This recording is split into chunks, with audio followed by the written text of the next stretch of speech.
minutes of coverage for both, because I have friends that were interested in both games. And yeah, we're diving right in, by the way. Fuck the preamble. I've had friends that were interested in both games, and I looked at it, and it's like, neither of those games look good. Dying Light the Beast, I understand people like Dying Light, and the zombie like parkour fusion is a unique idea, but man, does that game look underwhelming. Like, the combat just looks meh. It, like, every bit of the combat just feels weightless, I guess you could say. Or it just feels like, I don't know, I think weightless is probably the best word I have for it. Hold on, let me adjust my audio here. Oh, shit. Didn't mean to hit that ratio that hard. Don't you love when you try to adjust something and it automatically fucks up? Anyway, Dying Light the Beast has two problems from what little I watched of it. One, I think the story is going to be extremely predictable. You play this guy named Kyle, who's a big tough man, who is going to unleash the beast, which is an unironic thing they say in the gameplay preview. Better be careful. He's going to get stressed out and unleash the beast is word for word a quote from the gameplay preview. So it's intentionally trying to go hard and be edgy, and it just doesn't work. It sounds goofy as hell. And then when you play, they showed off him like transforming in gameplay, and he just turns into like a Hulk Hogan-esque wrestling character where he just punches people into bits and like rips their heart out. And the animations are kind of a little jank, especially like the combat. I think that's my biggest takeaway from the gameplay preview that I watched, is that the combat just looks meh. Like, you smack a zombie and they fall to the side in the exact same animation every time. You smack them this way, they fall to this side in the exact same animation every single time. You smack them backwards, they all fall backwards in the exact same animation every single time. Like, it feels like there's very little variety to the combat. And this close to released, it comes out in August, so it's already, you know, it's already gone gold, aka they're already pressing discs from the master, proverbially speaking. But if that's what the game looks like 2 months before release, I don't know, it feels like it'll be kind of underwhelming. Like, the combat has, like, when you shoot a zombie in Left 4 Dead, right?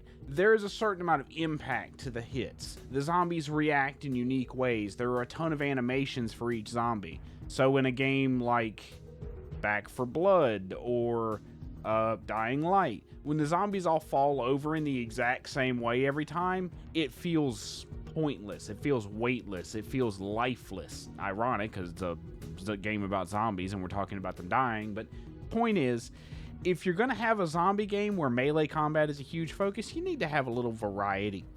Variety is the spice of life, you know? And then there's Splitgate. You have the Splitgate company CEO going up on stage in a parody MAGA hat in the most baity speech ever of, I miss the days of Halo, and I miss when games were for gamers, blah, blah, blah. It's just the biggest gimme to the dumbest fuck asses on the internet. Like, if you could have written a speech that was more obvious bait for the dumbest people on the internet, Asmongold fans, if you could not have written something any more baity if you tried. Like, fake MAGA hat, big posture with a giant baseball bat, guy saying fuck a couple of times, guy saying, I miss when games were for gamers. Like, it couldn't be any more posturing bullshit if it tried.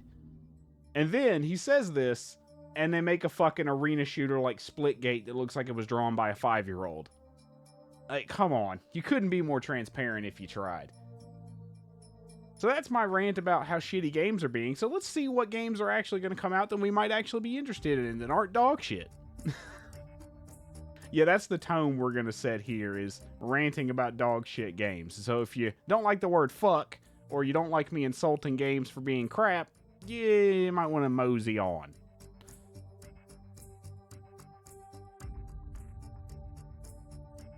What's there, chat?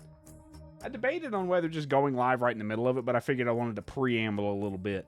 And after we get done watching this, we're going to switch to some Warhammer 40k bolt gun, because I wanted kind of a more I would say relaxed day, but a sort of easier day. Because I don't want to have to think too much. And blasting Chaos Space Marines in the face with a bolt gun, you don't really have to think about that.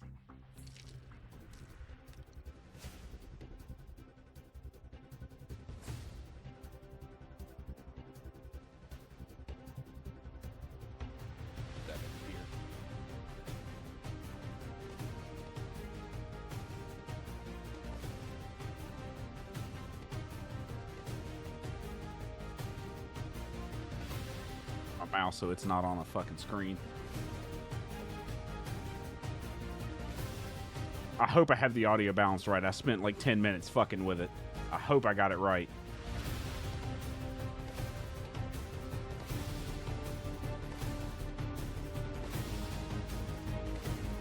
Go, chat!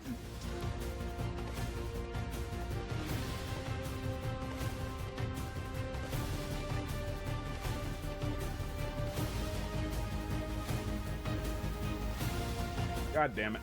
Spilled my fucking coffee. Luckily, you can't see it. Whoop.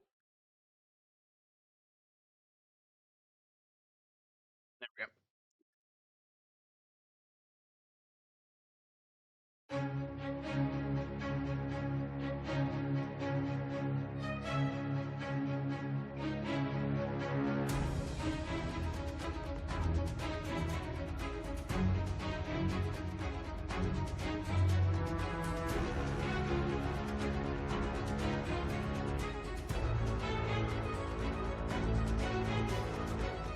Please welcome your hosts, Laura Bailey and Matt Mercer.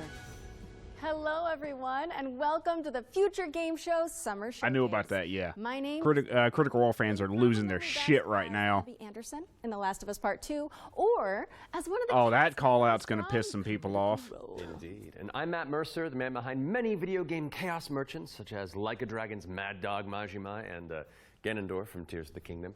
But if it's a Thursday night, I also moonlight as Critical Role's debonair dungeon master, where Laura tries her best to test the very limits of my abilities and sanity. And you love it. But we're here today joining forces for a very different reason. Exclusive video game trailers, and lots of them. Indeed, and like a whole bunch of world premieres, deep dives, and developer presentations, it's frankly an irresponsible amount of video game news that will be beamed directly into your brains for the next 90 minutes, so buckle up. Don't make it sound so scary. This is gonna be fun.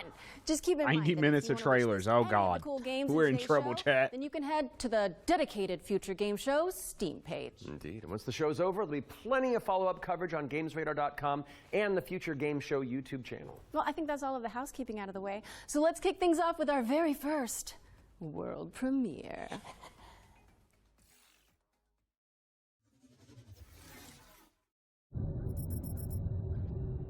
Forget Gemini. Wait a minute. Zafar, pull up NavTech. Just a sec. Got it. Taki. We gonna find out about your Kopang right quick, okay? Just want to do him justice. Stuck his neck out for us. Least we can do is get him out alive. Wait, is this The Expanse? To make justice, all right. Oh, Michael. To a man with a hammer, just about everything looks like a nail. Aim for show. Time to say oh yeah with our hammer. Missile range in one. Oh, this is definitely The Expanse. Ain't no way this ain't The Expanse. Brace yourselves. We're going for a spin. Yeah, this is an Expanse game. Now, question is this an MMO or something actually interesting? Owlcat? Oh, it's a RPG. Interesting. That's a weird choice. Well, an unexpected choice, I should say. Zafar, did you get a signal? After the large haul down this corridor, they shut down this part of the facility. Long time before our arrival. Fine. Let's deal with those guys first.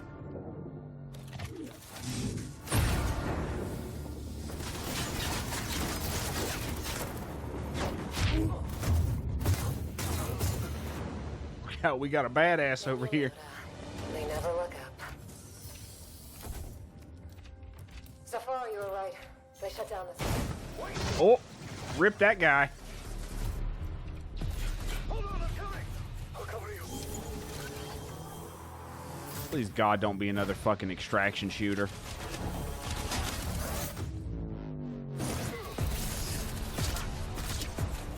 The bird up high shall be thine eye.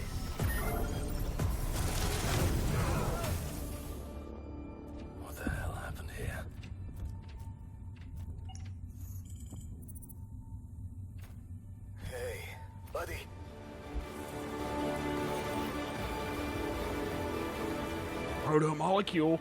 Wow. Oh, you're all fucked.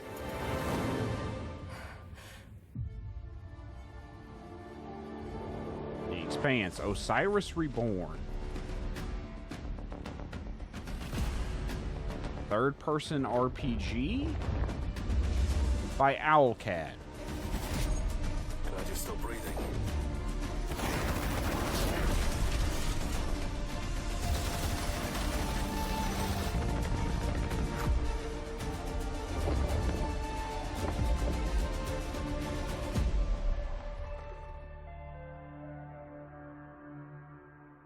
Okay.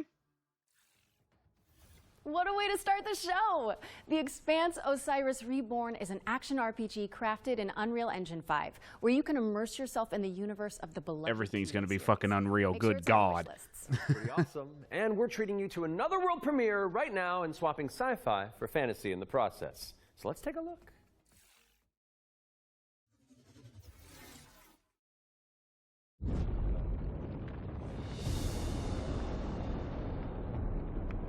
Okay. Already kind of on board with the aesthetic. Wait a minute. I used to swear by my father's oath to protect the wards is to protect our people, and if it claims our lives, Is this a Sony Santa Monica what's game? one life lost for This the definitely feels like a Sony Santa Monica game. And now, what do you swear by today? The only one that matters is my brother. And I will kill the people who took him from me.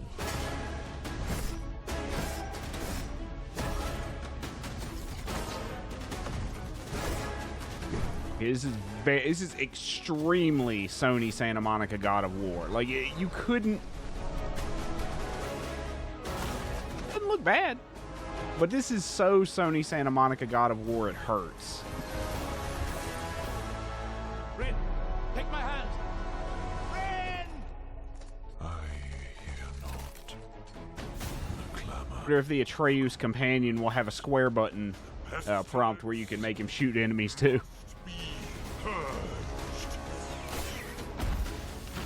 I like the enemy designs. At least have some variety rather than fighting the same 5 enemies with different color palettes like in God of War. Are breaking. And should we fail,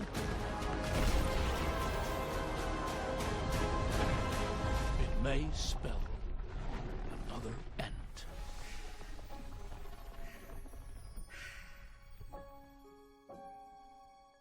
Echoes of the End. I don't know how a new IP that's basically God of We're War is thrilled going to to fare, reveal but Echoes of yeah, the End, fine. A narrative-driven fantasy adventure coming later this year. But the fun doesn't stop there. Here's another world premiere. It's important to note that this is your God, they're very just first look at the machine game. gunning it at us. Oh, Christ, we're in trouble, chat. There's Help. evil resides Hold me, chat. in woods. Wait.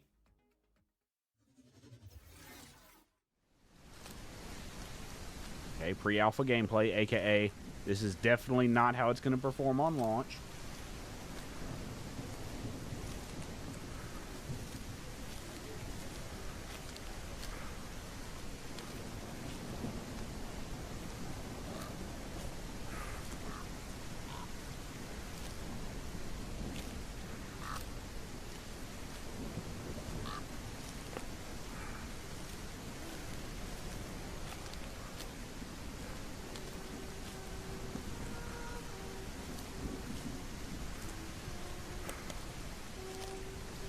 Fatal Frame? Why is this giving me such intense Fatal Frame energy right now?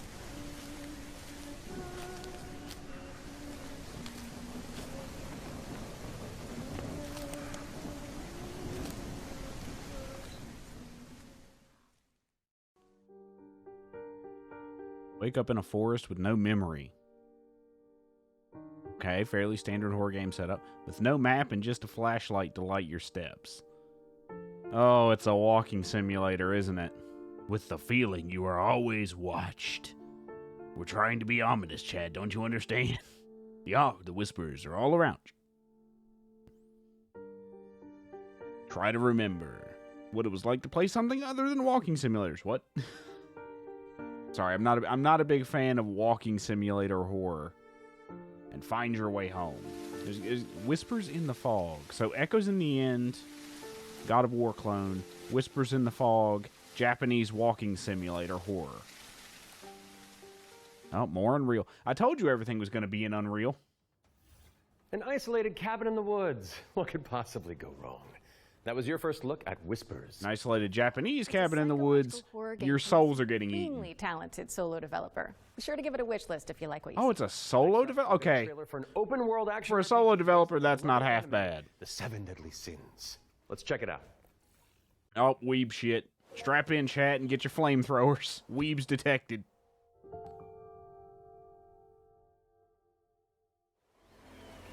One second, I'm going to check something while this is going off.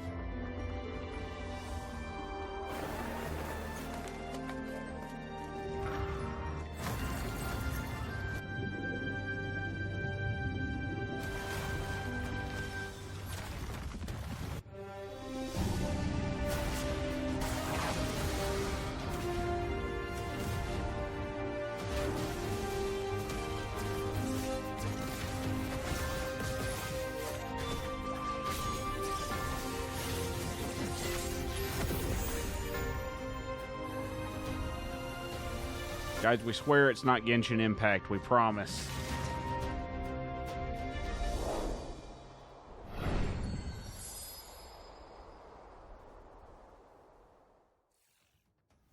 The 7 Deadly Sins Origin is coming soon to PC and PS5, but you can pre-register now at 7origin.netmarble.com. Okay, it's time to learn about It's a what's coming in Netmarble Season game, and if I 7 remember of correctly, free-to-play Netmarble is a shooter gacha of the developer, unless I'm wrong Take a about look. that. But I wish some of these games had more, like, what kind of game is it? See, we already know from that this is a shooter, right? And sounds like, oh, it's an extract, it's the fine. Okay, never mind. I feel like we should have a bingo card that's like extraction shooter, weeb shit, complete disappointment, fake out. I really should have made a bingo card for this. Under fire and victory carved in chaos. Love it, but sometimes the best strategy is to just hit your opponent really, really hard.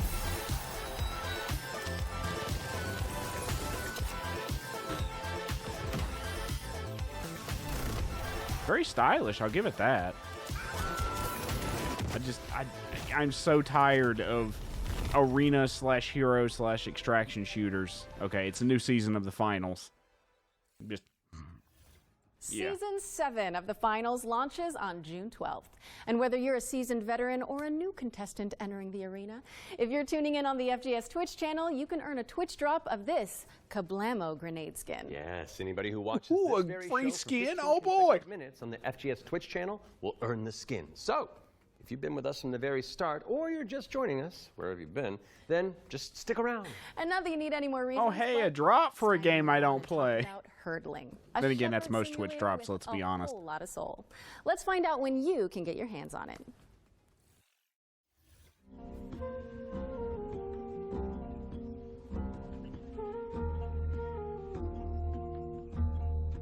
This gives me real, like, The Journey Abzu vibes. And Pikmin? Okay, that's a unique combination. I don't mind that.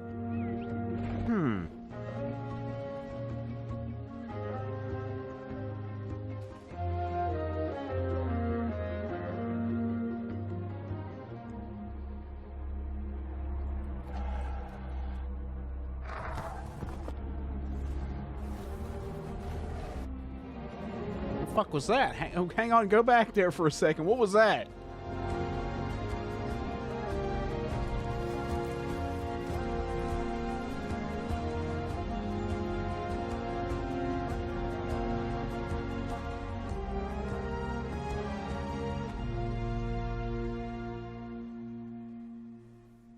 See, that's the kind of game. Oh, Steam demo out now. Herding game. Hurdling launches later this Hurdling, year, excuse but me. You can try guiding those adorable calicorns right now by downloading the demo, which is out now on Steam. What's next, Laura? Sleep Awake, which is anything but cute.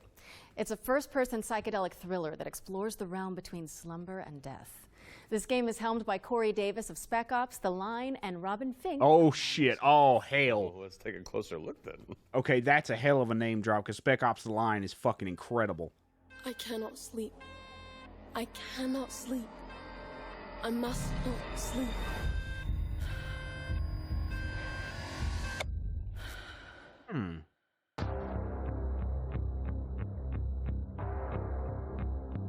House, okay.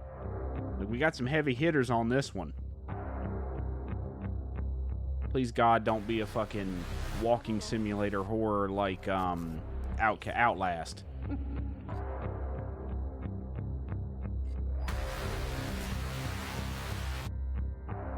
Fuck. You're not ignoring me now, dear, are you?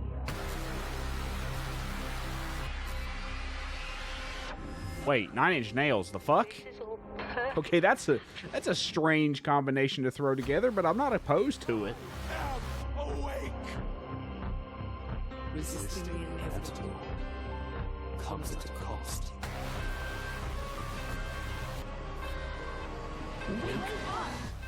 I'm certainly getting some Outlast vibes from this, though.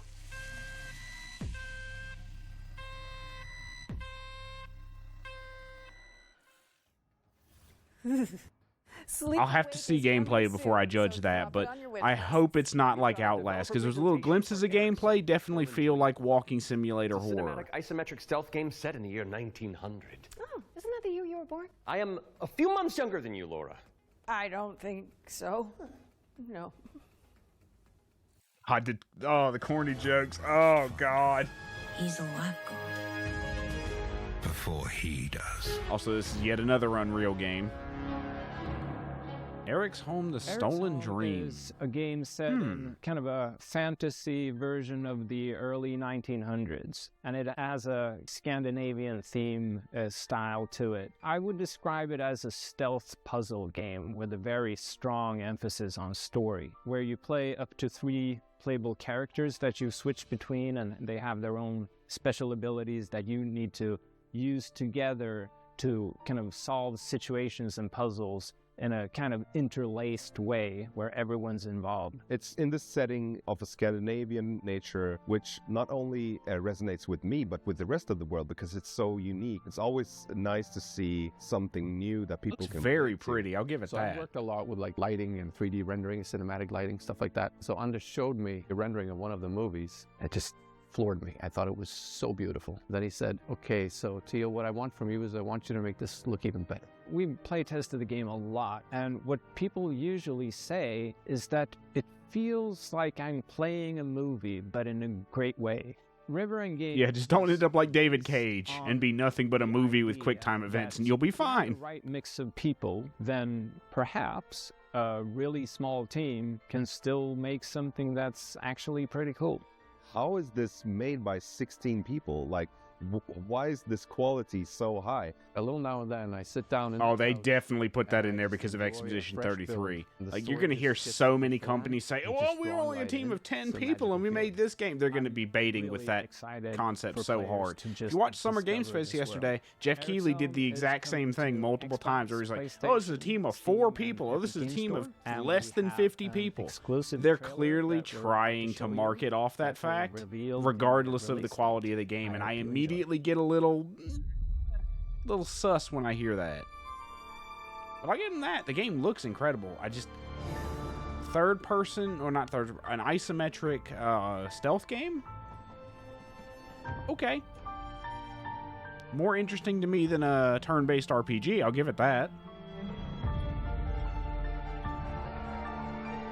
Oh, we got some labor rights struggles and intrigue. Okay. Just murdered that guy. What? Who turned out the lights? Dude, I love AI in stealth games when it's just blatantly like horror movie levels of IQ. Like, oh my god, a piece of candy. Let me bend down and pick it up, and immediately just get murked.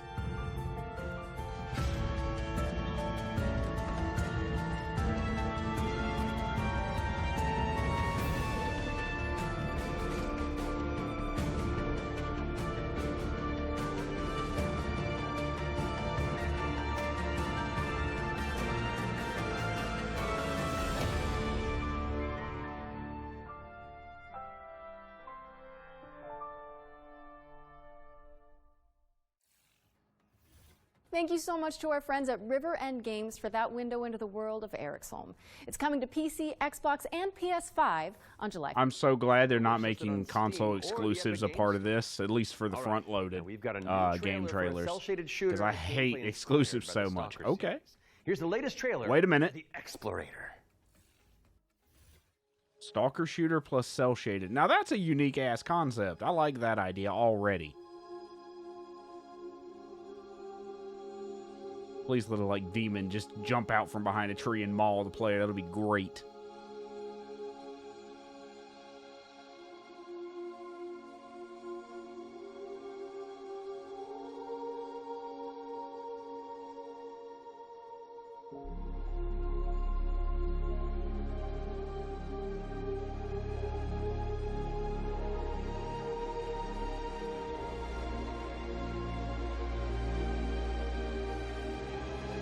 Cute as hell. I like that.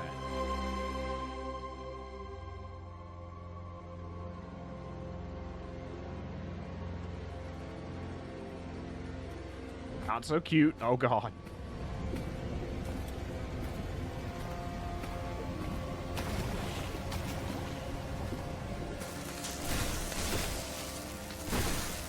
Environmental hazards. Grounded-esque exploration. What the hell is that? Okay, that's actually kind of okay.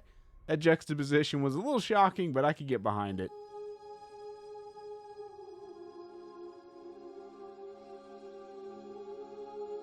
Early access already? Ooh, boy. The Explorator. I'm just writing the names down of games that I might be interested in so I can throw them up on Steam later, or at least pull them up.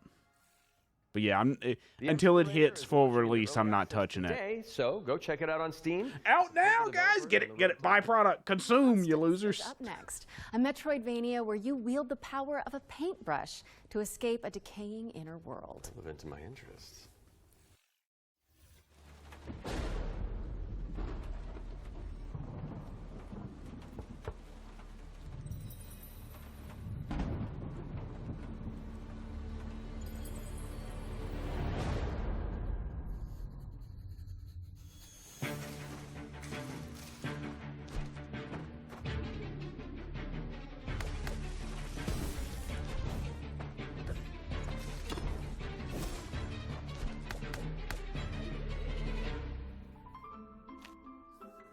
Oh, it's all cutesy.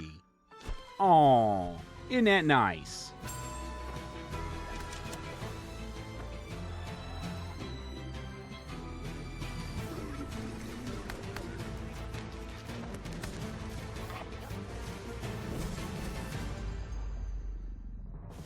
Chosen to suffer. What? What's happening? Hang on a minute. Why is God here and why is he angry?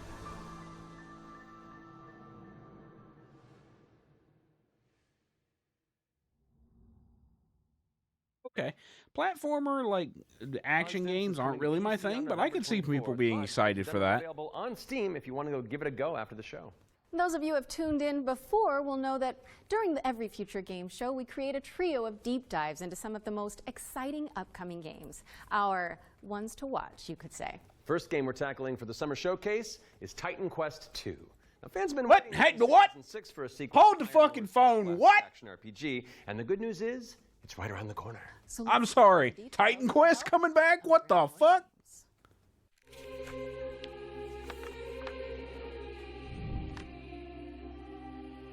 Okay, that's gonna throw me for a loop. Well, that's going on the list. Holy shit, are you kidding me? About hope.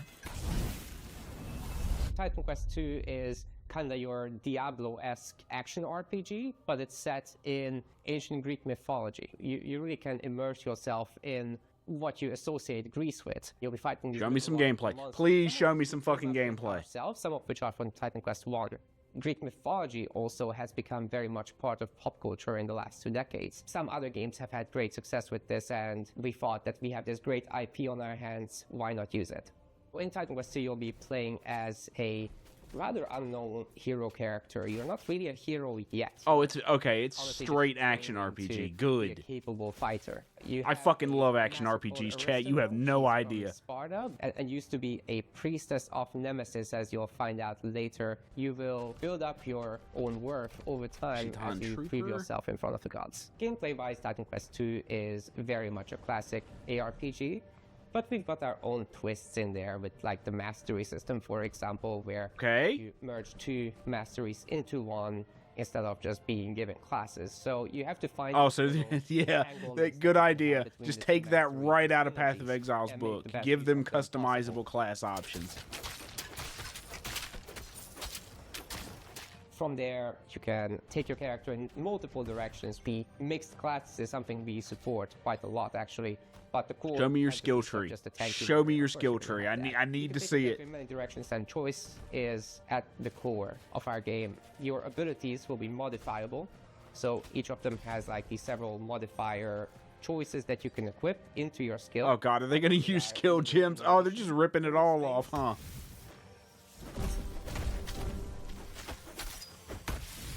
So far, I'm getting a lot of Last Epoch similarities in terms of, like, the last game I played that was like this, and I'm all about that shit. Of monetization in general. We will be doing traditional DLCs, however. So after the 1.0 launch, we'll be putting out larger DLC packs, which will include additional chapters, so more content in general, bosses, creatures, areas.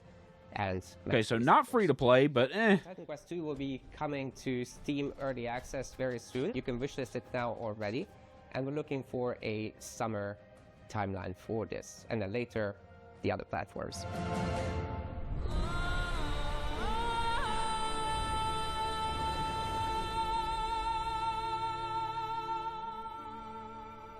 all right, you know what? Fuck it, we're in. We're in there, chat. Titan Quest II is coming soon, and you can wishlist Who it the on fuck? Steam Oh, Epic son of a Games bitch! Store. Wait, legendary actor Yuri Lowenthal? The Spider Magic. Get out of here, Yuri! What are you doing here? Hey guys. Hey man.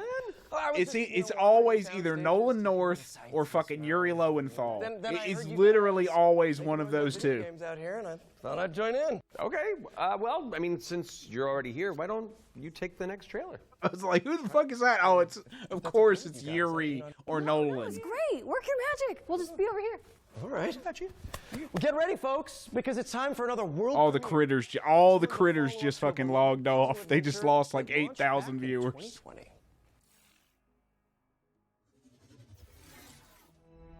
I have seen things that should be forgotten. I've tried to escape my past. Okay, some Cthulhu vibes going on here. I've had enough of death and madness. But the world is changing. Some now search for answers in the far reaches of the world. For shocking secrets and dizzying marvels. For there lies, upon this world of man, a mocking and incredible shadow out of time.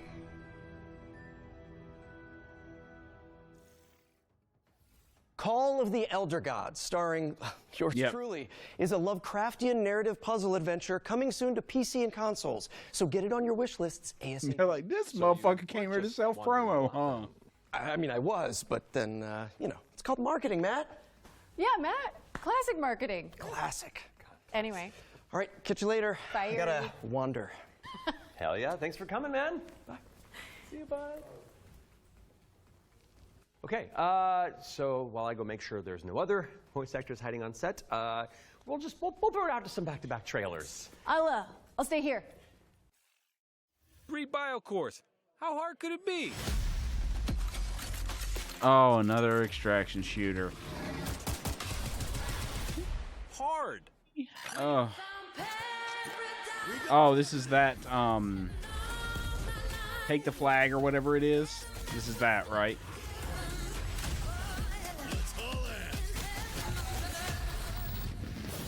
Also, okay, this is not that, but also, holy, that you see it too, chat, right? You saw that? They knew what they were doing. Lost Eidolons. Veil of the Witch, a turn-based tactical RPG with a roguelite twist. You play another goddamn roguelite. Oh god. No please. Big ass sword.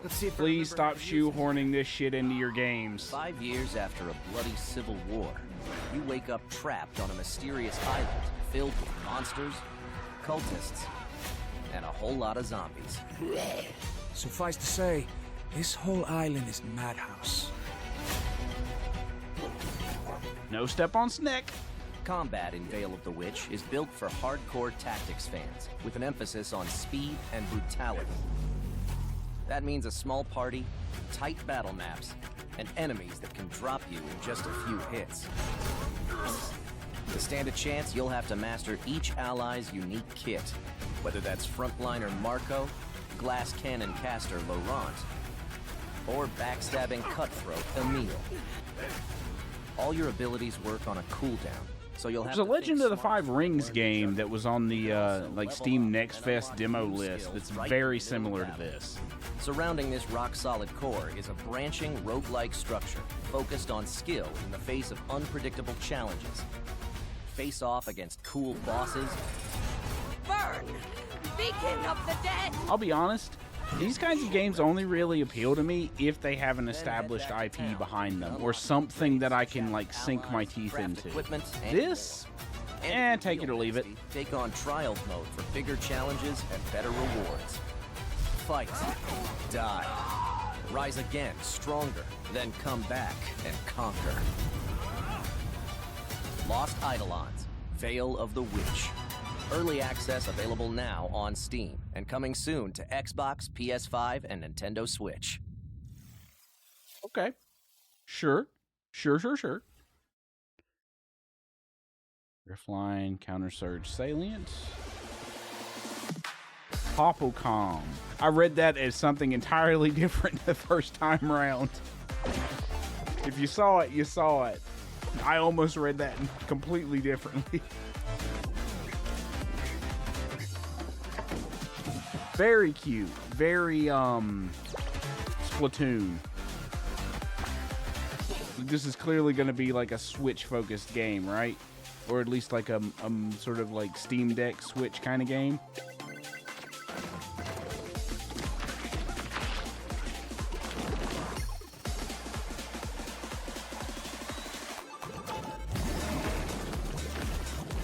I do appreciate they try to vary the like shooter mechanics with a variety of mini games,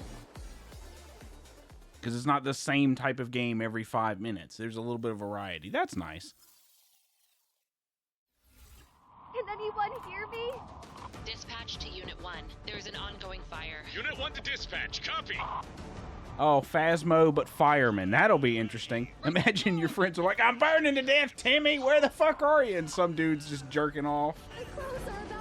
He's just in the corner, just like staring down, just doing nothing. Oh, God, I can only imagine what kind of nonsense they're going to try to encourage. God. Cat, you're good? Found one of the victims. Please, get me out of here. Oof, that voice line. Was that AI? Please, get me out of here. I need help. Mayday! Mayday! I need help. Mayday. Oof. Firefighting simulator. Ignite. United against fire. Coming. Another Unreal game, but also obvious streamer bait, because Repo being the big game that came out this year, everyone's going to try and copy that, right? North or Ashley Johnson's waiting in the wings? No, I think we're good. No, hey, wait, bring on Ashley Johnson. She's nice. Get off Ashley Johnson's back about it. Your game show Steam page. Yes, and you'll want to prime your wish list in advance for this next reveal. It's a game where you play as a bureaucratic inspector in a fantasy world. What's like you make sure the evil... Okay, this is actually a game idea I thought about. Hey, I had a shower thought about this exact kind of game, and I'm curious to see what they do here. Heroes. Because this kind of niche, weird shit is right up my alley. Sons and daughters of farmers with too much bravery and not enough wisdom, so some say. But What is a hero without a princess to save? Without dragons to slay? Nothing. That's where you come in. As an agent... Okay, I'm already in. I'm already in. Arcane Affairs, you will ensure everything is as it should be for the hero's arrival.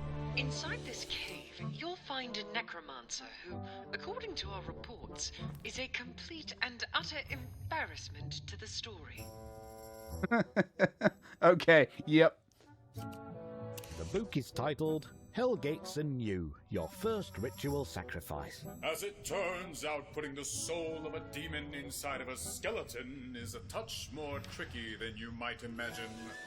We, the members of the United Builders Union of Enchanted Settlements, hereby... Hey, it's the fucking union. I'm on my union break. I can't fight a fucking adventuring party. Could you imagine a dragon that takes union breaks? Oh, God, that's such a good idea. Wait. Oh, God, they're definitely going to do that.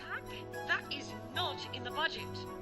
But what is a story without a good hero? What is this? I need to know. I need to know. This is right up my alley. You lop his head off. It hardly felt good, but incompetent evil is still evil.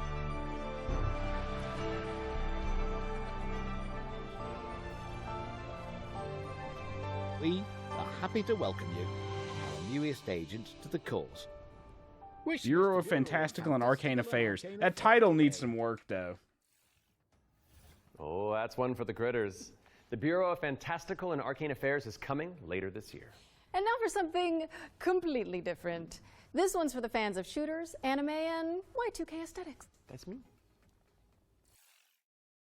Weeb extraction shooter. That's an interesting pull.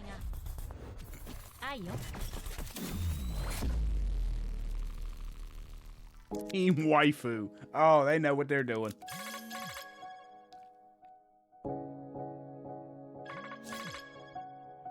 Good Lord. Yeah, Team Waifu would design a character like that. That's totally on brand for a company called Team Waifu.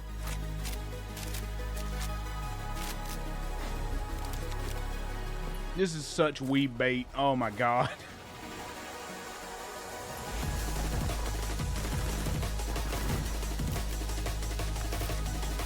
Do you like Valorant?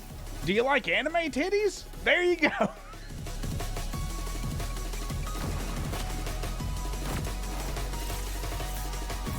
Oh, come on. Did you have to do the crotch shot?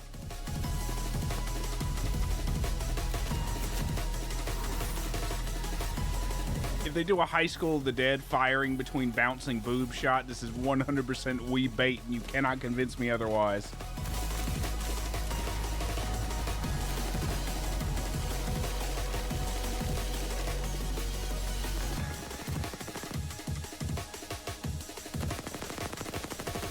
Gunplay looks solid at least.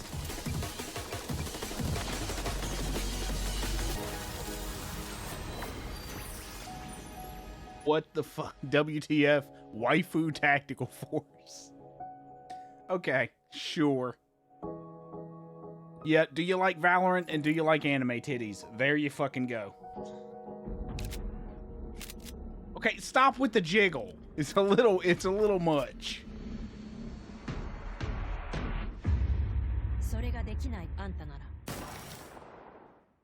Waifu Tactical Force is a 3v3 anime shooter coming soon to PC, but you can jump into the open playtest on Steam after the show. Now we've got a trailer for an action platformer inspired by the ancient art of paper folding. Let's take a look at Hirogami.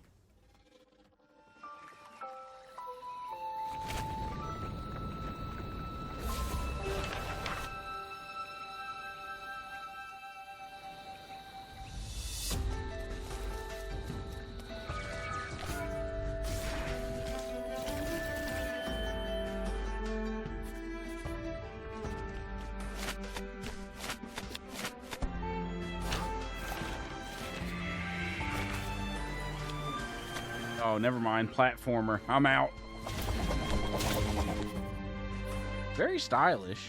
A very unique art style. I can't think of another game that like uses the origami aesthetic, especially in this manner.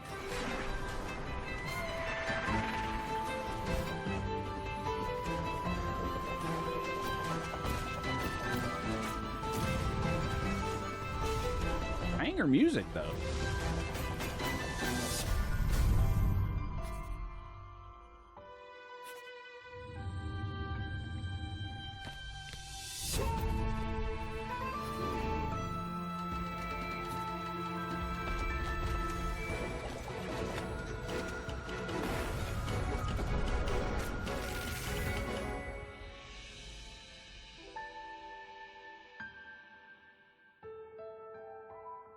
Might even give that a try, just purely on the strength of the art style and the music. I might even try that, even though I don't like platformers. Fold it into your wish lists on Steam and the Epic Games I'll at least Store. throw the demo in which is a available on chance. Steam.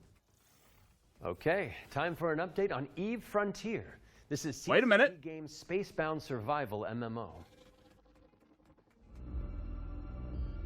Hold the fucking phone, everybody. Wait a minute. Wait, is this the fucking mobile game? For everyone that have had the idea in their brain to make a game. And often the best way to make a game is to start and modify an existing game. We have now created an this is their fucking attempt to shoehorn to come and build with us. Crypto isn't into it, isn't it? You can do so many things. And this is a great way to start your game development adventure by sort of playing around in the amazing survival space horror sandbox we have created. This is they're going to shoehorn their mobile game and their attempts to create NFTs into this shit. Because CCP has done a lot of weird things around mobile games, monetization, and attempts to put cryptocurrency in their games, and this feels like that. Ecosystem.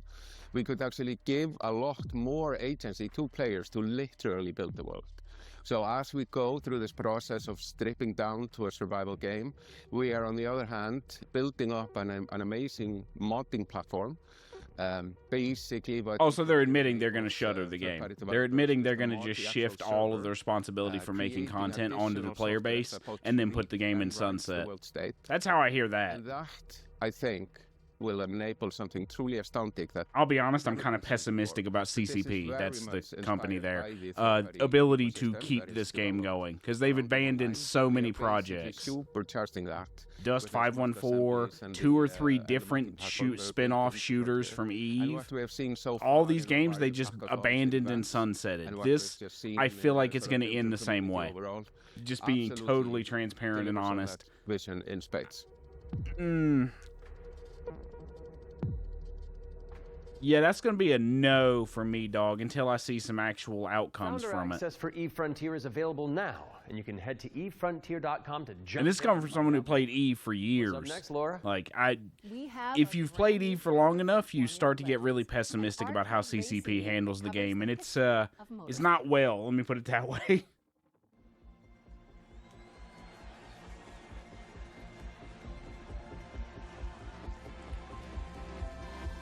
Hey, adorable little kart racer.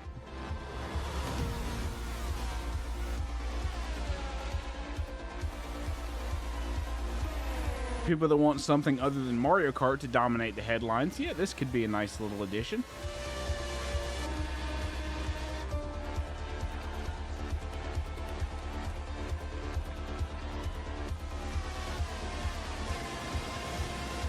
Sound design is incredible, though.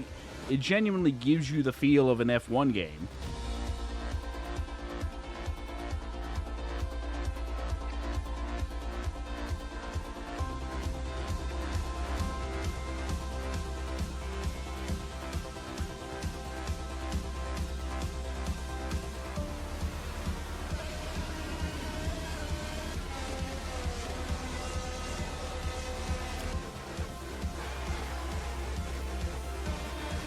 Bro, hold your line. What the hell was that? Also, he clearly went off the road there and they cut it before he did that.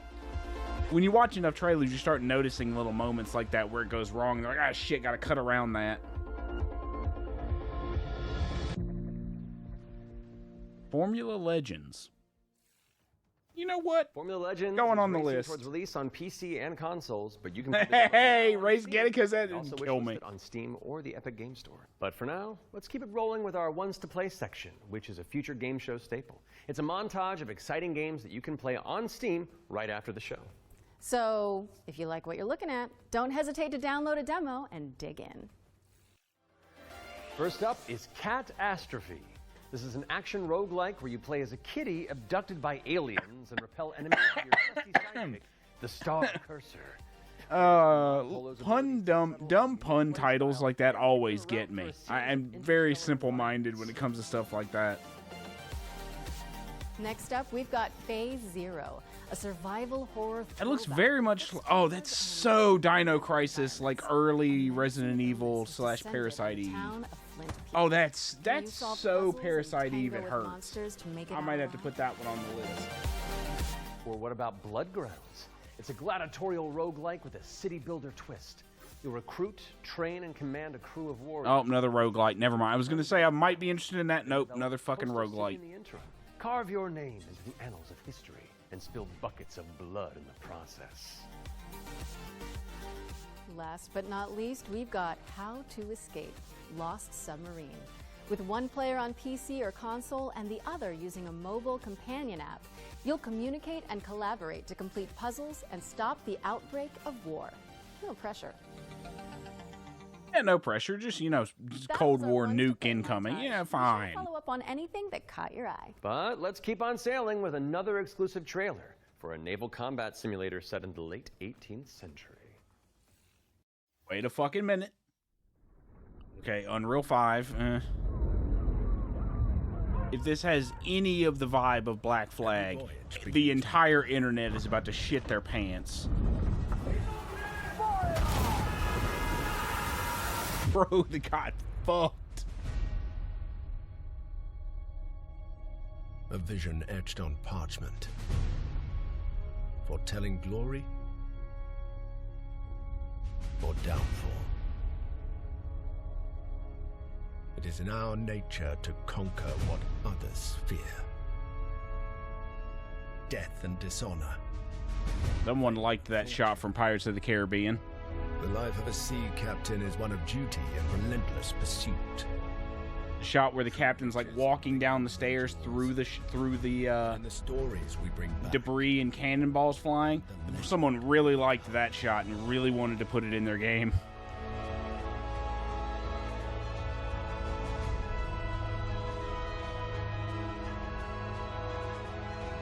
We arrive, but never at our final destination.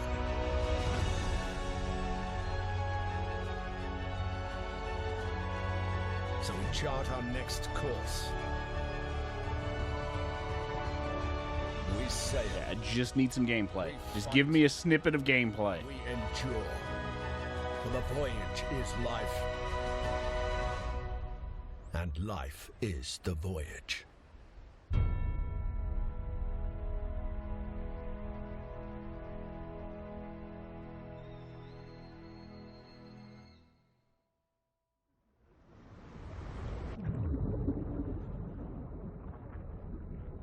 Join the crew today on Kickstarter. Oh, it's a Kickstarter? Oh, that's gonna...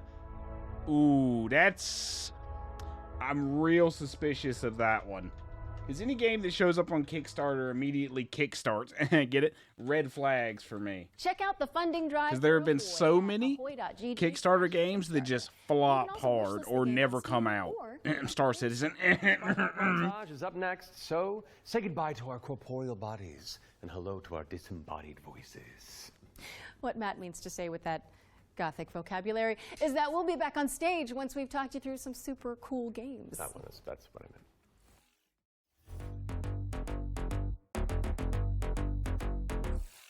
Flickshot Rogues is a turn-based strategy roguelike where you trade tactical trick shots. What is that, like 6 roguelikes now? Come on now. Peninsula, players will trigger explosive combos and commit to game-changing upgrades. It's coming to PC later this year, but you can try it for yourself ahead of time by checking out the free demo on Steam. Now let's take a look at Under Par Golf Architect, an all-in-one simulator where you mold terrain to create world-class courses and then try them out firsthand, as well as placing the green and obstacles between. Okay, if you're a roller coaster tycoon kind of guy, that's definitely up your alley. A golfer's paradise. It's coming soon to PC and consoles, but you can wishlist it now on Steam or the Epic Game Store. Ascend to Zero is up next. It's a hack and slash roguelike where you play as the last surviving human of a devastated world. To help with that unfortunate predicament, you can freeze time to anticipate attacks and topple voxel monsters. Ascend to Zero is coming soon to PC, but in the meantime, you can check out the free demo on Steam. Level 10,000. Oh, it's infinitely scaling. Oh, okay. Or how about Animal So it's about making the most busted build you can. cooperative town building game where you play as a crew of adorable critters. Oh, isn't it? Oh, it's a fucking raccoon bot. Give me the raccoon bot. Industrial grade opposable thumbs to scavenge the landscape for materials and establish a community of cute creatures. Oh, it's just Animal Crossing with mechs. But if you head to the Steam page, you can sign up for the alpha playtest, which is arriving in July. Get your paws on the playtest. I see you, developers. Have sent over an intricate overview, so I'll sit this one out. Hi, my name is Timek. I'm the game designer and producer behind Don't Wake the Beast. Don't Wake the Beast is a stealth roguelike in which your goal is to steal as many treasures. Every time I hear the R word, not that one. Calm down, Twitch. Is that each treasure has its weight. I just immediately tune out. The more noise you generate. But when you fail, there's always another run. My game will feature 4 biomes, all with unique mechanics and beasts. It's scheduled to release in 2026. We're rounding things out with Worship, a cultist simulator where you try your best to bring about the end of the world. Inspired by Pikmin, this cute and creepy multiplayer roguelite tasks you with performing blood rites. You had me until you said roguelite. You genuinely had me until you said roguelite. Roguelike? You what I mean. That was our Spotlight montage. We hope you enjoyed the Summer Showcase selection. Like, come on. Laura? Oh, it's time for an update on Scum, the survival shooter with poop mechanics. What? Not as in like... Yeah, you mean the one that had to remove Nazi tattoos from the game? That one? Yeah, I'm never going to forget that about this game, by the way. There was a little controversy that they accidentally, quote unquote, put Nazi tattoos in the game.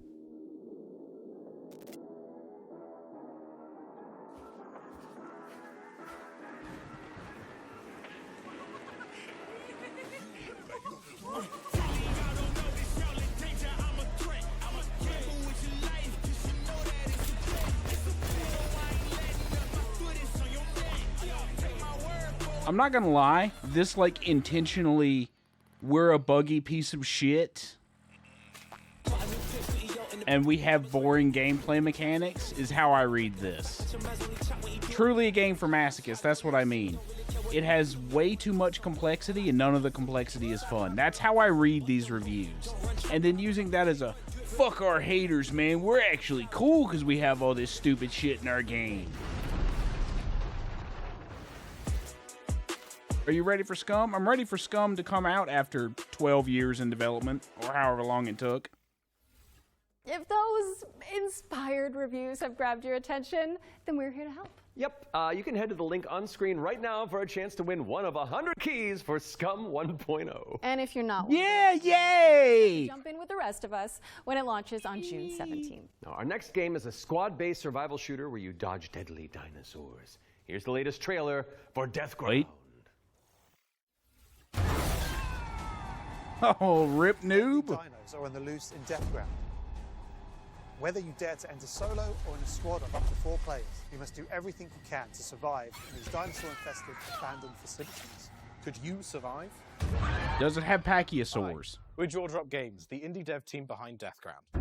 The main threat you'll need to... Yep, there's another example. We're only a team of 5 people. Wonder if you can count how many times you're going to hear that today. Was that 2 mentions, 3 mentions so far? 7 feet tall. I'm about 5'3", so that's a pretty menacing heights comparison for me. We've spent most of our development time taming them, and it's been a huge challenge because... How do you get something that size with that tail to behave all in multiplayer? Exactly. Of course, there'll be other dinosaurs for you to deal with. The #1 culprit for causing chaos is the Compsognathus, aka the Compy. What might look Oh boy. They definitely remember that one scene from Jurassic Park. Also, I appreciate that they made them actually realistic or, you know, historically accurate dinosaur designs, at least as we understand them. You know, more avian rather than lizard. Chased by a Tyrannosaurus Rex. There are are multiple maps and missions that will be playable at launch. Mission Command, the single-player tutorial and introduction level. Geothermal, where you'll need to repair everything so you can restart the power plant. Agricultural, which has become a little bit overgrown and it is in need of some weeding. And biomedical, which is my personal favourite, where you'll have to sneak in and steal raptor eggs. Life finds a way. Mission How much you want to bet there's a reference to that in here? Important piece of the puzzle. Each detail or collectible that you come across will help you unlock the lore and discover the truth about the disastrous events of the past. Deathground is launching. It's a multiplayer game, so it's basically just a squad shooter. So it's Hey Tyrael, how's it going? Deathground is launching into Steam Early Access later this year. Keep an eye out for Roar news on that front. Oh God, kill me! Acknowledge that pun. So let's move on with our second Ones to Watch deep dive, shall we? Here's Rogue Factor to tell us more about the studio's new weird action-adventure game, Hell Is Us. Oh yeah, I remember this. They showed this during the, I think during the Game Awards and the Summer Game Show. They showed this off. My name is Jonathan Jacques Belated, and I am the Executive Creative Director and Executive Art Director on Hell Is Us here at Rogue Factor. So the game that we've been developing for pretty much almost 5 years now. Okay, that's not what I expected. I was not expecting that, like, RPG-style combat they just showed there. What? Hang on. I was expecting a Death Stranding knockoff, not whatever that was. Things happening. You play Remy. He was born there. Yeah, he was raised in a foster system in Canada, and he's going back basically to find answers. This thing that games do now, contemporary games, where the adventuring is just, if you think about it, the exploration and the discovery, they're only there by theme. You had just been following marker after marker, and until the last marker is over your actual thing you needed to find. Almost all the variables connected to the exploration and connected to your discovery are given. And he's not wrong. So we look at it kind of like the inverse in our game because we got rid of all these things. I remember chatting with John about... Okay, the reason those waypoint systems exist is because there's not enough signposting in the game. How are you going to replace the signposting in your game? Because you can't just highlight a random object 3,000 kilometers away and expect the player to find it. And hearing and what people tell us, right? Okay, so visual and audio cues is what I'm hearing. Interesting. I'm very curious to see how they actually bypass the waypoint problem. They're literally going to tell you a clue, right? So Rebecca and Jova, when she kind of hints you where the Owen convoy, the direction that it took, she says, I don't know where they went exactly, but I know they took the road that goes behind the weird monuments, and she says you can see them from here. I mean, I understand the point of a system like that, trying to bypass the, like, Oblivion, Skyrim, Fallout, always follow the waypoint thing, but this is just sort of obfuscating around the problem, where instead of following the waypoint, you just show up, talk to every NPC, and then be like, okay, here, here, here, and here. It's still the same core navigation mechanic, it's just obfuscated one layer. It's very much. I don't know how I feel about that. It also kind of excludes people who don't pay attention to dialogue. Abbey is closed. Official AAF business. Of course, we can't talk about Hell Is Us like, without so talking about our there's a little bit of a loss of accessibility, I guess you could say, in terms of like putting the navigation behind dialogue. Not that it's a bad idea, it's an interesting idea, it's just I'm curious how effective it'll be. Many iterations. We ended up with these kind of like fractally, geometrically thingies, you know. So we have grief, ecstasy, terror, and rage. So the Hollow Walker represents a bit. So it's just a husk. That's why we call it the Hollow Walker. And it's a bit like a facsimile of a human being who's felt this very strong negative emotion. And then they look like that because we tried a lot of things, and they ended up looking like this, you know. What the? So you'll be able to play Hell Is Us on September 4th, 2025 on Xbox Series X and S, PlayStation 5, and obviously... If there isn't a journal that record quests, it won't work too well. You're not wrong, but I'm assuming they don't have complete that level of just PC and consoles misunderstanding. I'm assuming they'll have some kind of trapping system that'll essentially give you the waypoint without giving you the waypoint, right? They'll just bury it in the journal somewhere.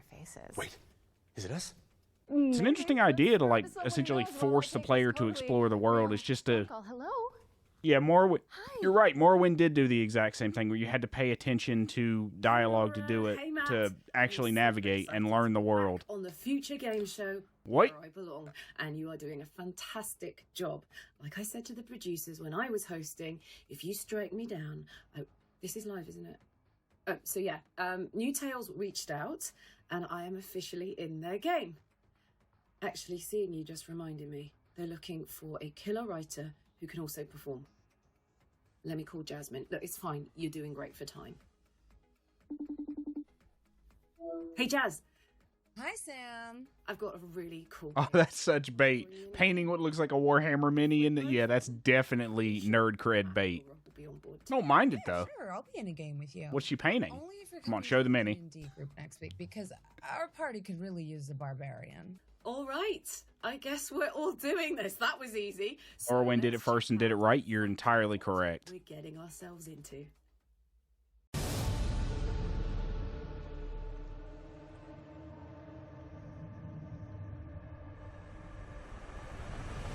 The journal exists as a reference, but you're expected to read details. Yep.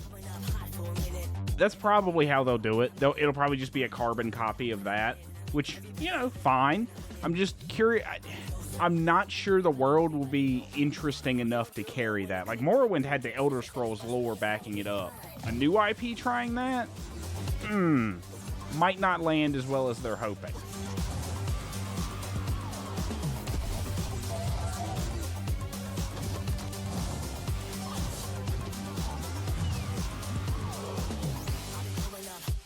That is a very jazzy art style. Too bad it's a platformer, or at least has platforming elements, because I do not like platformers.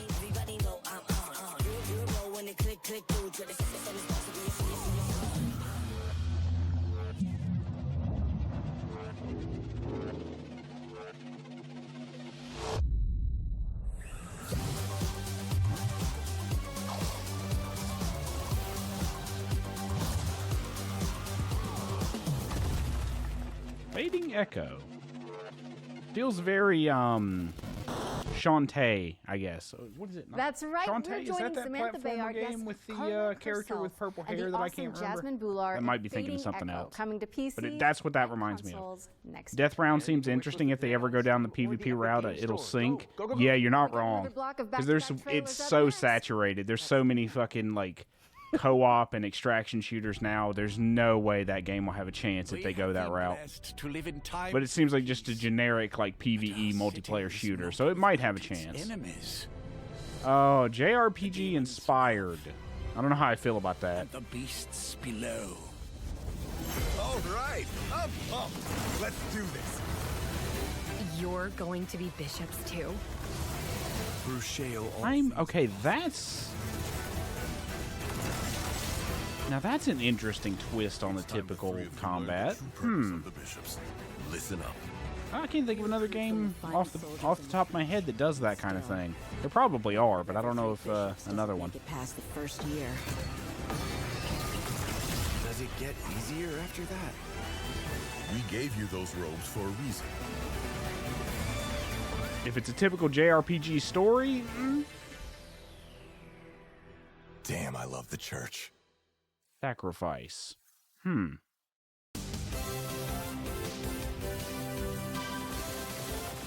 shmup. Wow, full-on classic shmup.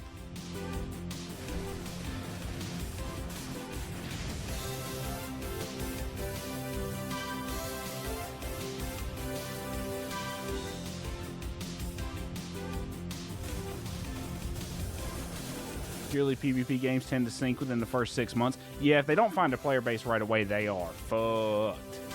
Yeah, there's no shot. That's why I think Splitgate 2 is going to have a lot of trouble. If it doesn't keep its player base for more than a few months, it's going to fall apart. Not to mention, I think, like, the way they're marketing that game is like a return to form of real gamers. It's like,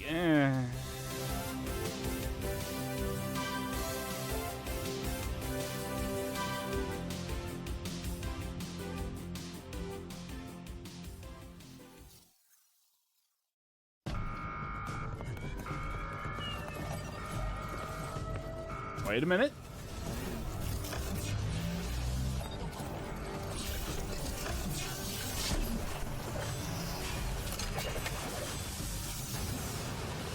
Show me some gameplay.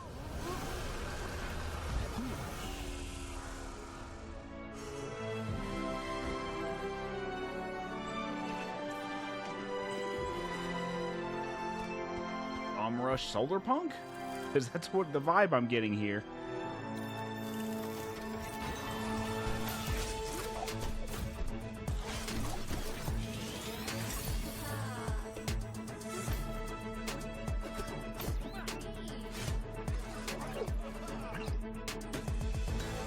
Oh god, it had to have gathering mechanics, didn't it? Couldn't it just be an action game? The more I pay attention to these trailers, the more I notice a lot of games feel like they shoehorn in mechanics. Like, there's been like 7 or 8 different roguelike games thrown in this showcase so far, and I'm like, I am so tired of hearing the word roguelike rather. And it's like, oh, we're a survival game. Oh, we're a cozy game. It's like, can we please find another word to describe our games, please?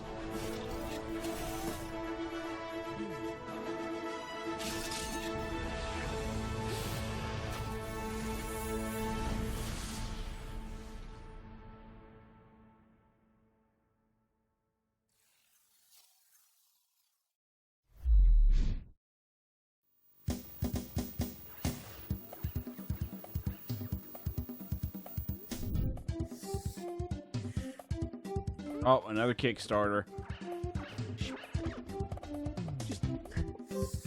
Every time I see Kickstarter, I immediately check out because it's like, this game is either going to never come out, be a scam, or be forgotten in 6 months.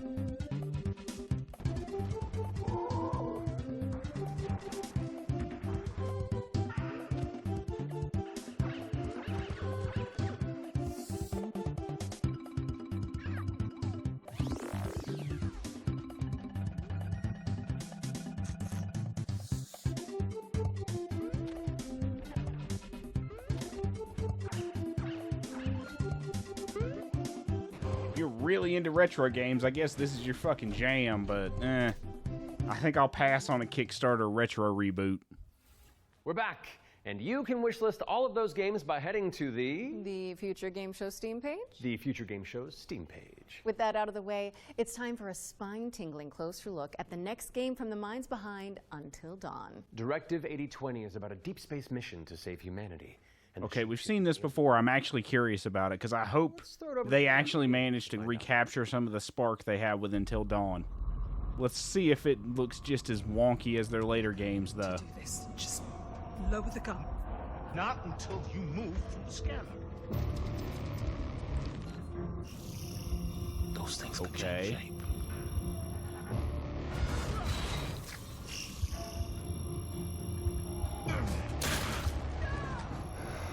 Don't you ever point that thing at me again.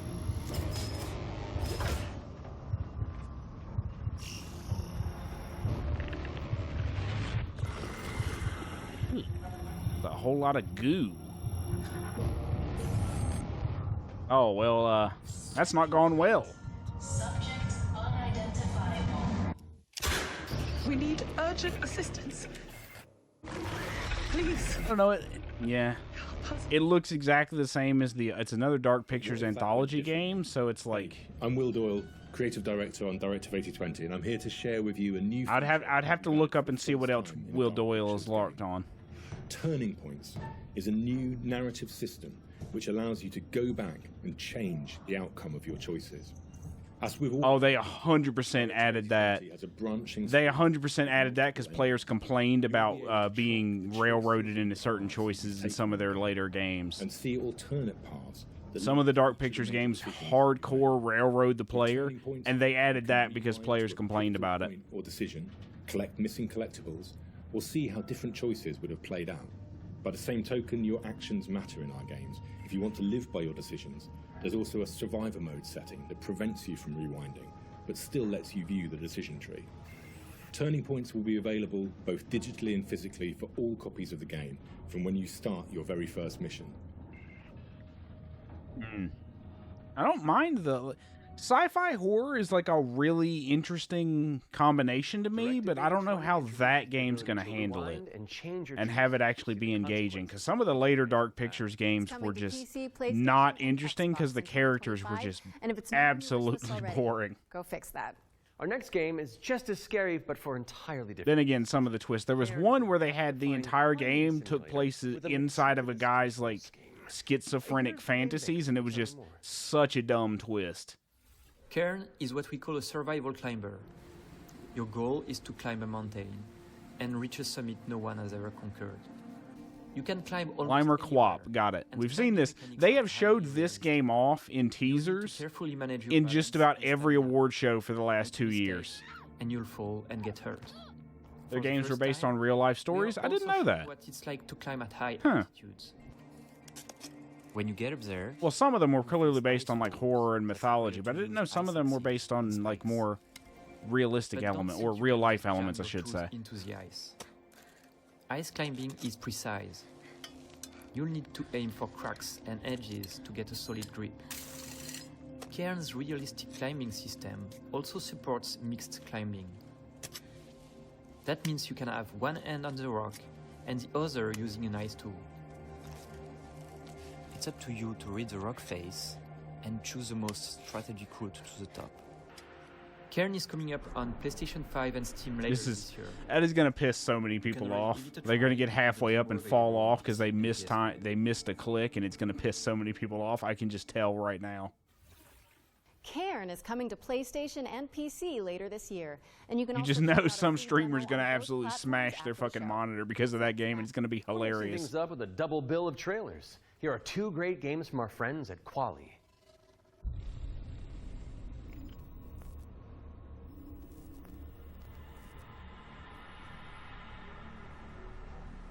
Why does this look like Fear Effect? Okay, that's the that's just Parasite Eve, Dino Crisis, Fear Effect. That's all the old PS1 games. Also, why is she wearing that outfit? Come on, could you have picked a slightly less gooner outfit, maybe?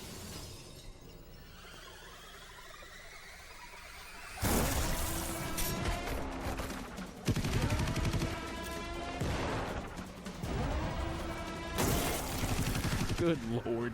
That's such a goofy juxtaposition. Just ginormous ass mutated zombie. Oh, come on!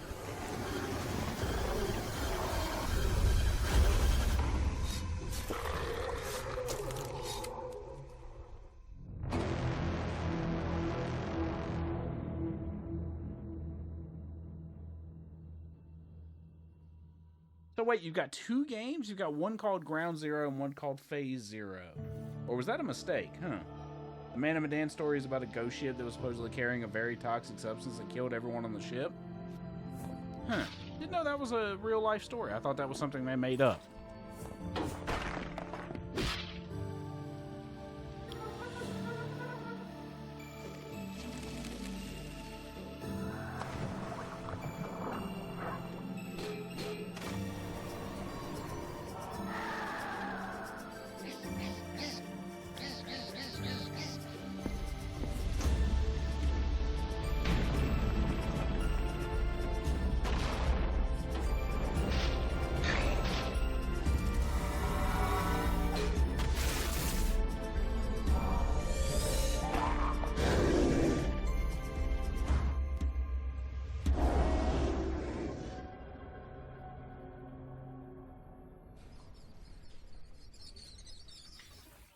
Hark the Ghoul and Ground Zero are both coming soon to PC. What's up next, Laura? We're taking a look at a game called Hella. It's a cooperative folklore adventure where you and your friends band together as brave little mice. Ghost ships are an intriguing thing. Yeah, it's an interesting sort of quirk. Quirk isn't the right word. It's an interesting, like, fertile ground for storytelling, because the best part of horror is always to let the viewer's mind wander, and I think ghost ships are fertile ground for that. So it makes sense that they would pick that game. It's a shame that Man of Medan was such a dog shit game. I think that was unironically their worst one, that being Supermassive.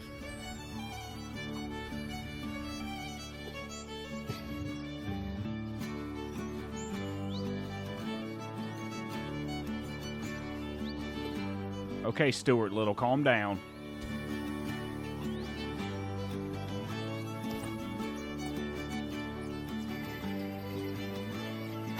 I can just see the wicked. I can hear the developers talking about this when they made it. Like, that's so wicked, man.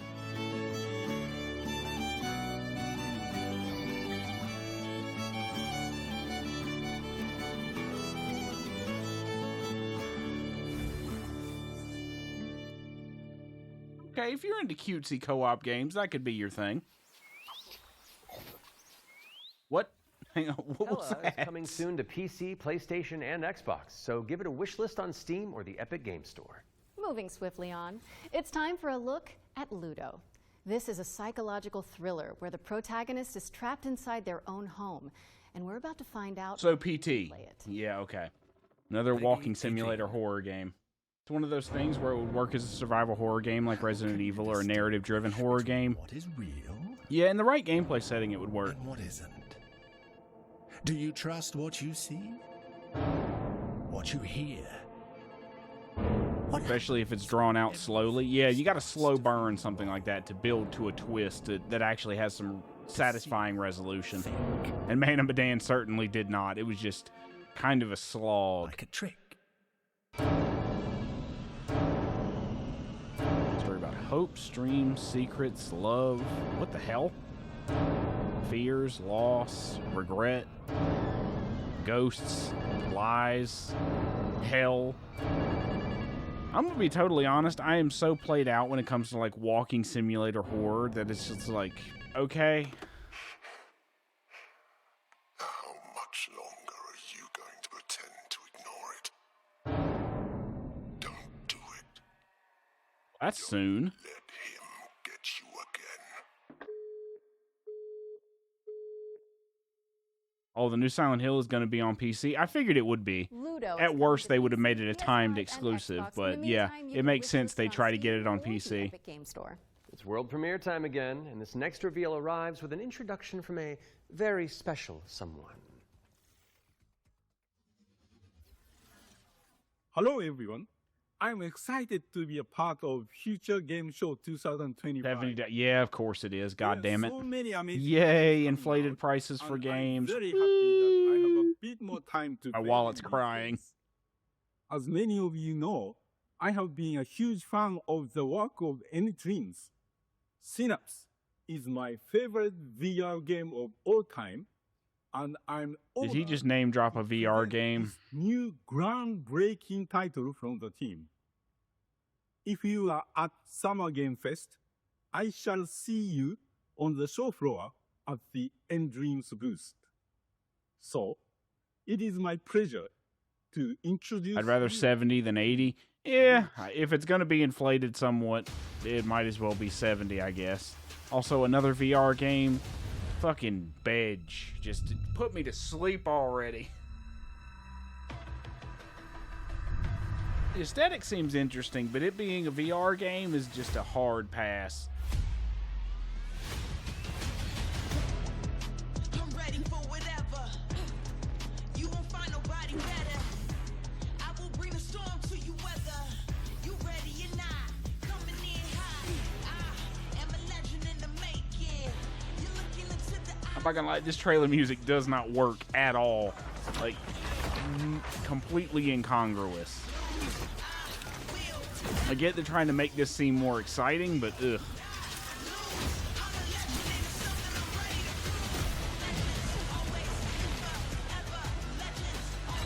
Also, rip anybody with motion sickness, dear God.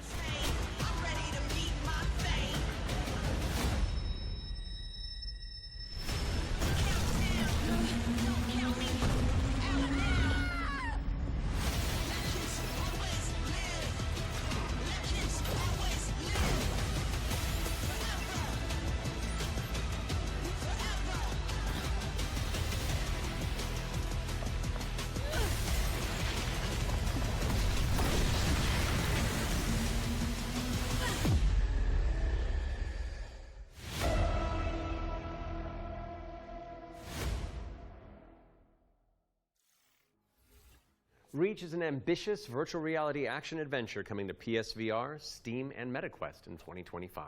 Okay, Matt. It's time to check in with everybody's favorite depressed and recently divorced duck. Oh, yes. It could only be the Duck Detective. He may have cracked the mystery of the secret salami, but when you're that good at your job, there's always a new. God, these puns. I'm gonna have to build them for my therapy with these puns. Embrace of loneliness. And this vacation will be the end of me. Hi, I'm Annika. And I'm Johnny. We're Happy Broccoli Games based in Berlin, Germany. Our newest game is Duck Detective, the Ghost of Glamping, where you are the one and only Duck Detective. What I do suffer from VR is my body feeling like shit because it's actively fighting wanting to move forward. Yeah, the perception of movement fucks with a lot of people. This no murder mystery. To the annoyance of the Duck Detective, he is joined by a new partner in solving crime, Freddy the Crocodile. Work together to unravel the truth and nibble on the crumbs of justice. Right now, we're working on a simplified Chinese language update that is coming out later this year. We're very excited for you to play. The game is out on Steam, Nintendo Switch, Xbox One and Series XS, and PlayStation 5. Thanks for watching, and we hope you enjoy the rest of the show. Are those bread slices? Duck Detective. The Ghost of Glamping! Oh, you get it? He's a crocodile who loves bread. Aren't we quirky? Has already waddled its way onto PC and consoles, so go check it out if you haven't already. Okay, we've had plenty of exciting premises so far, but how about a rhythm roguelike from the maestros behind Patapon?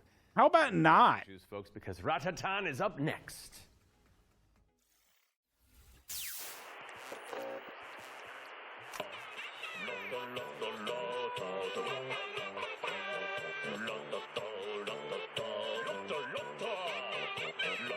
Damn, it's a roguelike because that art style is pretty interesting. Very Cuphead.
I feel like Pikmin an action game is an interesting concept, but throwing the like roguelike card-based mechanics in there makes it feel less interesting or less unique.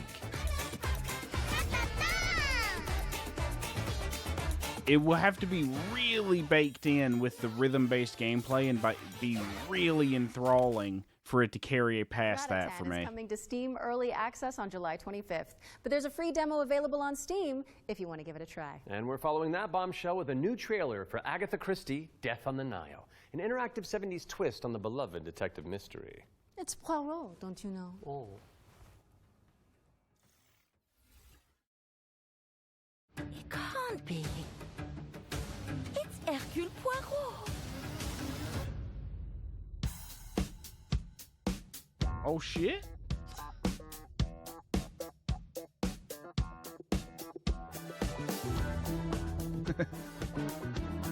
Monsieur Poirot, I guess you know why I asked you to come.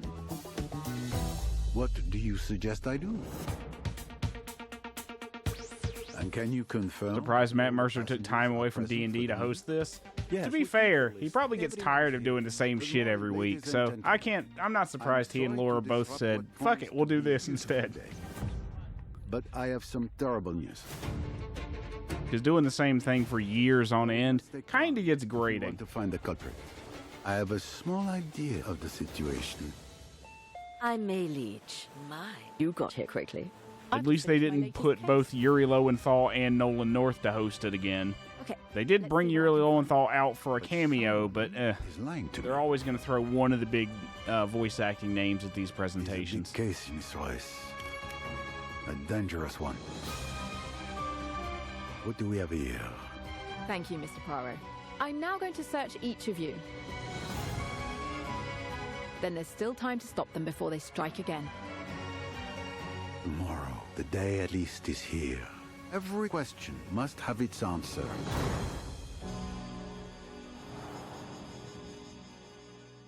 Okay.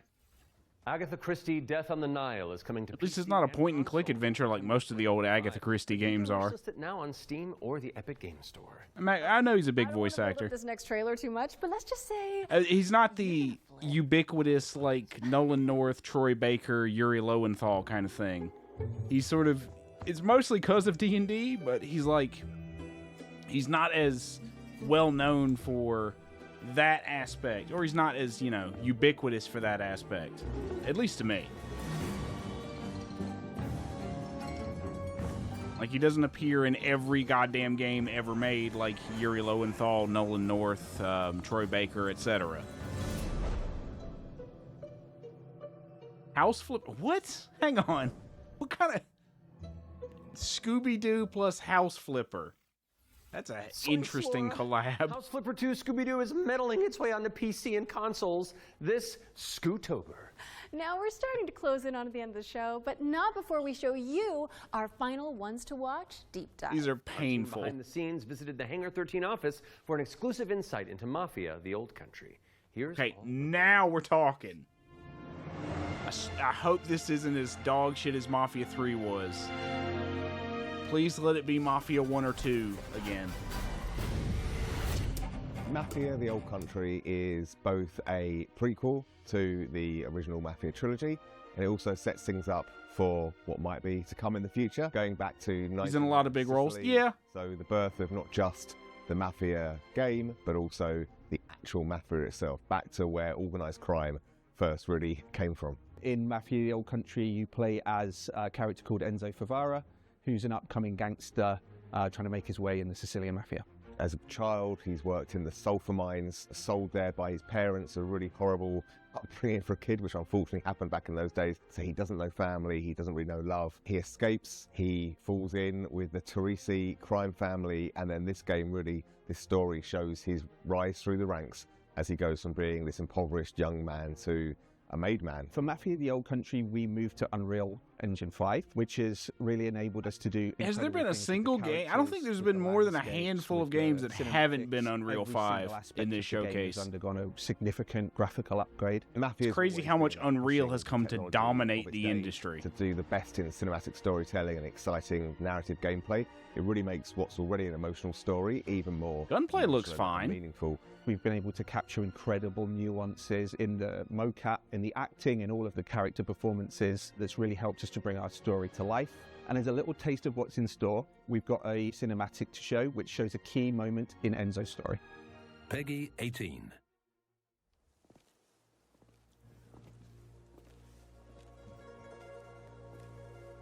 At least Matt Mercer isn't Chris Metzen, who voiced Chris Metzen, sorry, who voiced a pretty big part of WoW NPCs. Yeah.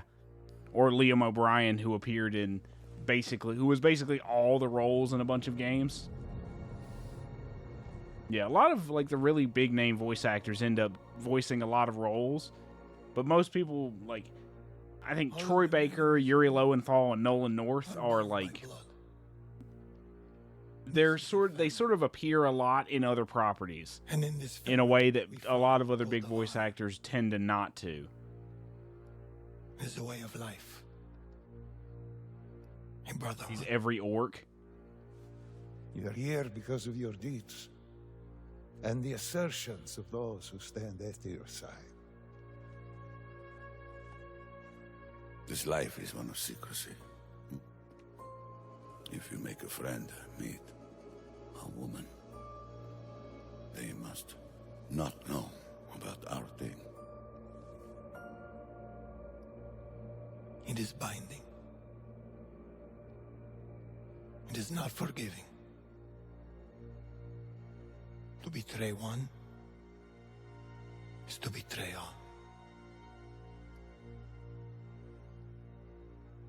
Do you wish to commit yourself, your life, to this family? Yes, I do. Then, before the eyes here present. I am so in on this. Like, I really want to play this because I want a return to form for the Mafia franchise. Mafia 3 wasn't terrible, but it also wasn't as good as it should have been.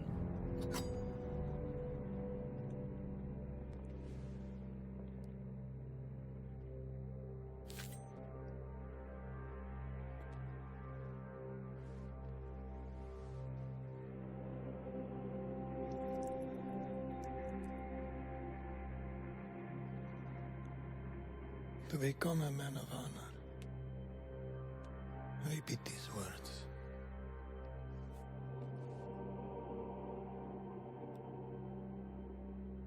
I swear my loyalty to this. I want Resident Evil to return to form. What are your thoughts on Requiem? Not that there's much to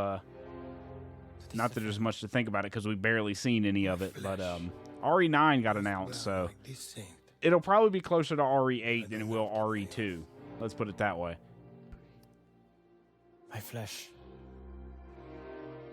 has to burn like this saint if I do not keep my oath.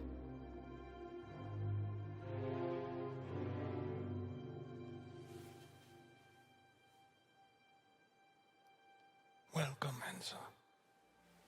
Benvenuto, Enzo. Benvenuto, Enzo. Benvenuto. Salute. Salute.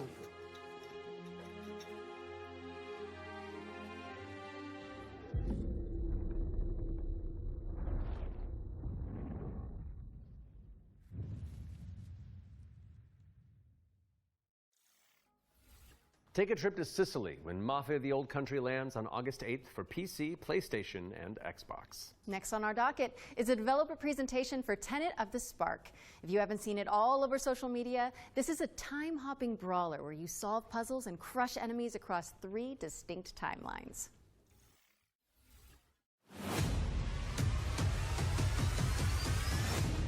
Hey, what's up? I'm Artem, the game director at Rogue Games, a small indie team scattered around the globe. We're making our first game, Tenet of the Spark. The true power of the spark! It's a cinematic action where you fight bad guys over 3 timelines. Present day, the Viking Age, and this looks interesting. All at the same time. You got it, right? Ancestor, I need you. And it's not just for show. You have to use all 3 characters to explore, deal with tricky enemy types, and solve puzzles. It also answers questions you thought you'd never ask. Like, how the hell does this black boxer have a Viking for the great-great-great-grandpa? Or why does... I mean, historically, the answer is genetic crushes. Those happen throughout history. That's how you have different ancestors.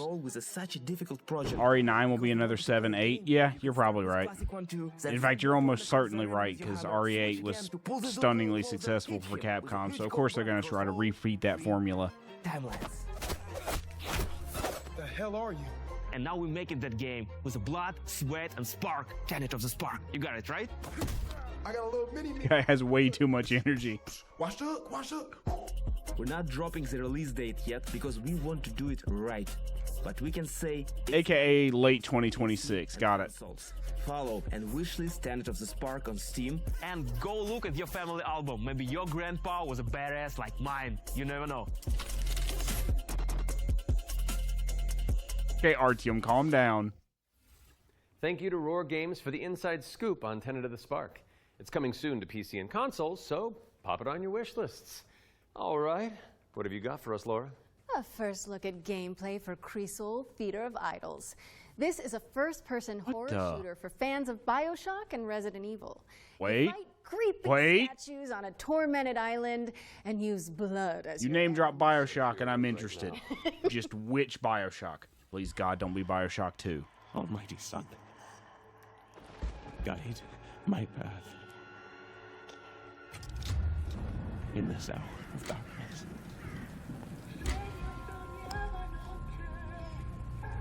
As the shadows of the abyss close in.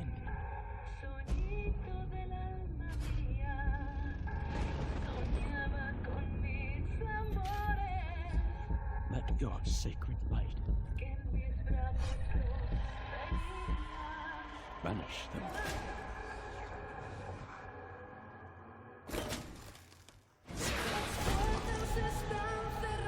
And violence before. When they said like Bioshock, they fucking meant it. Holy, is this a spiritual successor, if I'm calling it nice. If I'm being nice about it. Calling it a ripoff would be the mean way to say it. Ooh, that combat, though. If anything, I hope RE9 is more like RE4 Remake. That could be an interesting, like, a revival of that kind of formula. Consumed in your flames for all eternity. With a new setting, that might be actually pretty interesting. And forever. Crisol.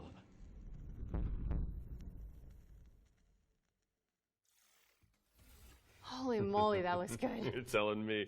Crisol Theater of Idols is coming to PC, Xbox, and PS5 later this year. And your Steam wish lists in just a few moments, probably. I hate to say it, Matt, but I think we've arrived at the final trailer.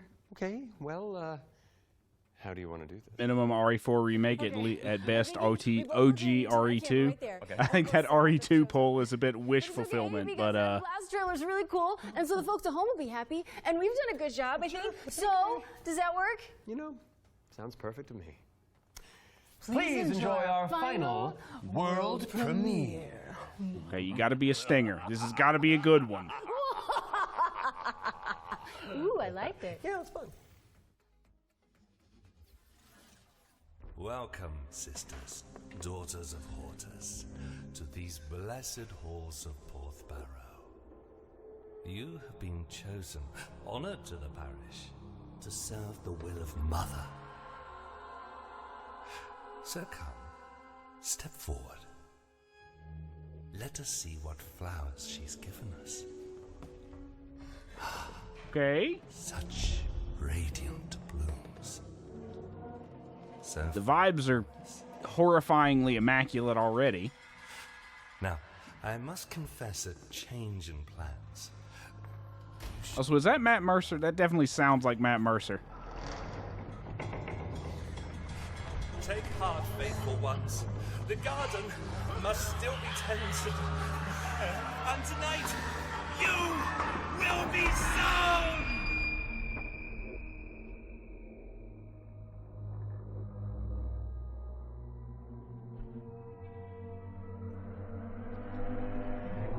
Ritual Tides. No gameplay, though. Wait. I've got something to show you.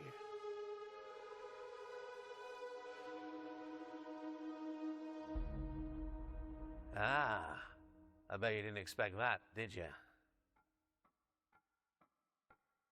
Oh, okay.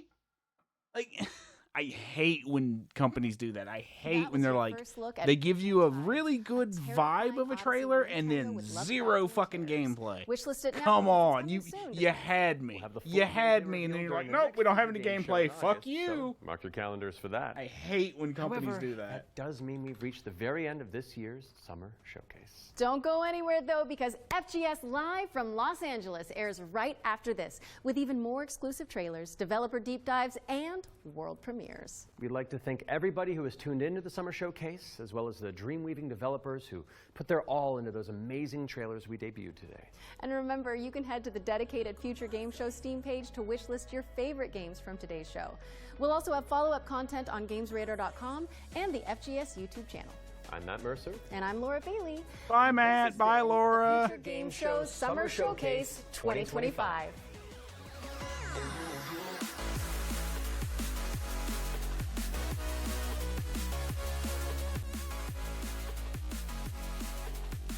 Okay, we're going to skip that. We're just going to pause that. All right, so what'd you think, chat? I liked it. Some interesting games there. Let's see. Actually, I'm probably not going to run through the list. Let's see. Sleep Awake.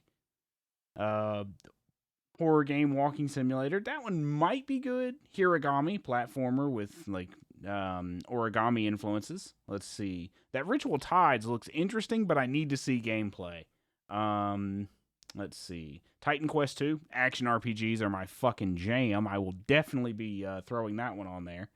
Then Bureau of Fantastical and Arcane Affairs. I'm kind of a nerd, and the idea of like a tax collector in a fantasy universe is straight up my kind of thing. It's such a little niche thing that I'm really interested in it. Let's see. A few other random games in there that I might check out eventually, but I'm not disappointed by that. I'm curious to see what some of these games look like on release, though, because a lot of these are like, we're going to come out in 6 months in early access, and like, okay, I'll see you in a year when you finish with early access then. But, yeah, I'm going to take a quick break, chat. I'm going to get a bathroom break and refill my water. And then we're going to go for some bolt gun. Who's ready to shoot some fucking Chaos Space Marines for the Emperor? Right? Okay. Well, I'm going to take a quick break. I'll be right back, and then we'll switch to the actual game. See you in a minute, chat. Bye! Well, see you in a minute.